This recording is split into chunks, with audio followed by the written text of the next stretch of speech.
কি গো শুনছো? হ্যাঁ বলো। দেখো এত ঝগড়ার পরে না আমাদের মধ্যে একসাথে থাকা আর সম্ভব না। এর থেকে ভালো তুমি তোমার রাস্তা বেছে নাও, আমি আমার রাস্তা বেছে নিই। আমিও তোমার সাথে একসাথে থাকতে চাই না, আমিও নিজের মতো থাকতে চাই। তাহলে একটা কাজ করো, তুমি তোমার যা জামা কাপড় আছে, যা জিনিসপত্র আছে সব গুছিয়ে নাও, আমি আমার যা জামা কাপড় আছে, জিনিসপত্র আছে সব গুছিয়ে নিই। সেসব সবই তো ঠিক আছে, কিন্তু আমাদের 3টে বাচ্চার কি হবে? ওদের ভাগ কি করে হবে?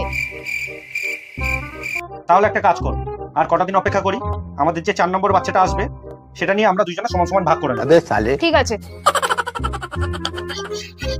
আজকে তো আমার সেই খুশির দিন, কখন যে ফোনটা আসবে, কখন যে খবরটা পাবো। ইয়েস, আজকে থেকে আমরা আলাদা হয়ে যাবো, আমি নতুন ভাবে বাঁচার আশা পাবো।